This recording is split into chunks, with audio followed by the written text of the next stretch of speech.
Okay, so have you ever noticed how tough it is to keep your place, really clean, like constantly spotless? It's like a never-ending battle. It's true, and I think a lot of us fall into the trap of thinking we need these huge chunks of time to tackle it. Right, like a whole Saturday devoted to scrubbing and sorting.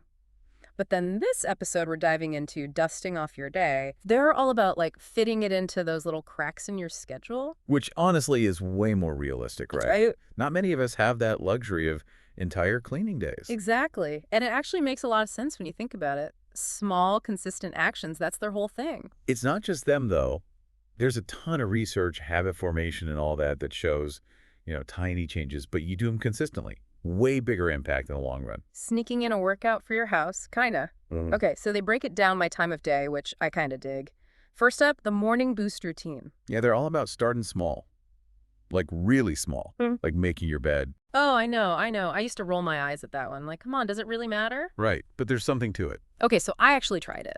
Because why not, right? And I gotta say, there is something kind of powerful about it. Right? Even if the rest of my place is a bit, Mm. lived in, that made bed is like this little island of calm. It's not just you. There's actually like a psychological thing at play. Visual clutter, it sends a signal to your brain that the whole room's messy. So a made bed, it kind of tricks your brain into thinking the whole room's more put together. That's so interesting. Okay, so it's like a mental reset too, not just a clean bed. I like it. Exactly. Okay, they also talk about doing a quick wipe down in the morning. Kitchen counters, bathroom sink, those high traffic spots. Totally. Prevention is key here, right? Because who wants to spend an hour scrubbing dried toothpaste later? Not me. Okay, let's talk about that afternoon slump. You know that feeling when your energy just tanks and you look around and your desk is like a disaster zone? Oh, tell me about it. Some days, even getting up to grab my coffee feels impossible. For real. So they have this desk declutter routine and it's only 3 minutes long. Set a timer, put everything back where it belongs, boom, done. 3 minutes, anyone could do that. Exactly. And they talk about how it's not just about like aesthetics, it's tied to mental clarity too. Have you heard of the Zeigarnik effect? I have, but do refresh my memory. Okay, so basically it's this idea that unfinished tasks, they take up mental space. Like they're just hanging out in your brain, using up energy. So by physically putting things away, you're kind of telling your brain, okay, we're done with that for now. It's giving your brain permission to let go, in a way. Exactly. And that frees up mental bandwidth for, the important stuff, or at least for deciding what to have for dinner later. Right. It's like hitting the reset button on your brain. Yeah. And you know what else I love about this episode? They're all about keeping it simple.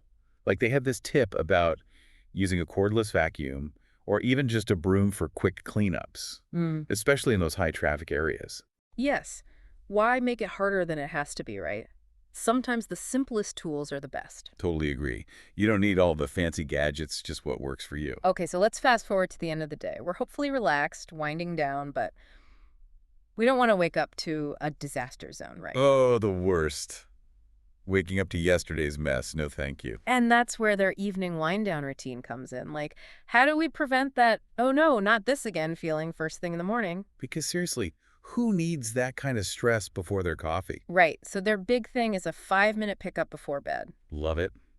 It doesn't have to be perfect, just a quick sweep through the house, dishes by the sink, stuff put back on shelves, the usual suspects. Like hitting the reset button on the whole house. I'm really big on anything that helps me out with those pre-coffee hours. Totally. Because, let's be real, decision making at 6 a.m. Yeah. Not always my strong suit. And it's funny you mentioned that because they actually talk about decision fatigue. Decision fatigue, yeah. Like when you've had a long day and even picking a movie feels impossible. Exactly. You've used up all your decision-making energy for the day. And that's why this quick evening reset can be so helpful. You're basically giving your future self a head start. I'm all about helping out future me, especially if she's already got the coffee brewing. Right. Okay, so they did a Q&A section, which I always find super helpful. And one listener asked about, staying consistent with these routines. Because life happens, It does. You're on a roll and then bam, you miss a day or three. And then it's easy to fall off the wagon completely. Totally. But the host had some good advice. They were all about starting small, pick one habit, focus on that until it feels automatic, then add another one. It's that whole one step at a time philosophy. Yeah. I'm a big fan. Me too. They also said it's okay to miss a day here and there.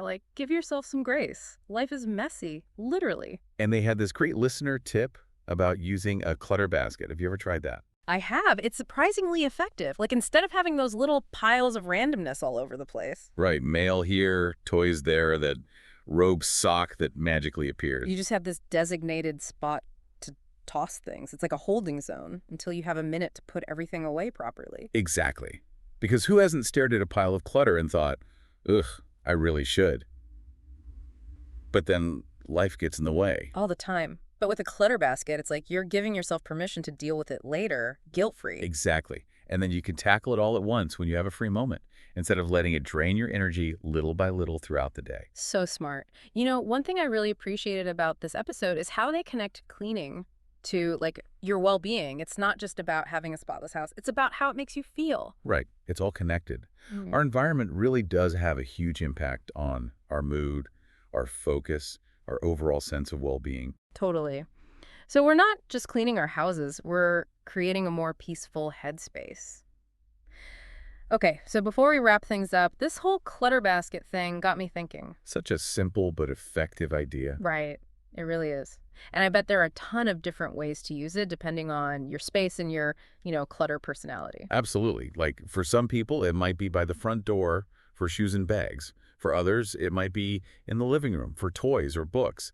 It's all about finding what works for you. So for everyone listening, here's a little challenge. What one area of your home could use a drop zone like this, and how can you try it out, even if it's just for a week? I love that. Consider it an experiment in simplifying your life. Exactly, because sometimes the smallest changes can make the biggest difference. And hey, if this deep dive inspired you to try out a clutter basket or even just, make your bed tomorrow morning, Baby steps. we'll consider it a win. Until next time, happy cleaning, everyone.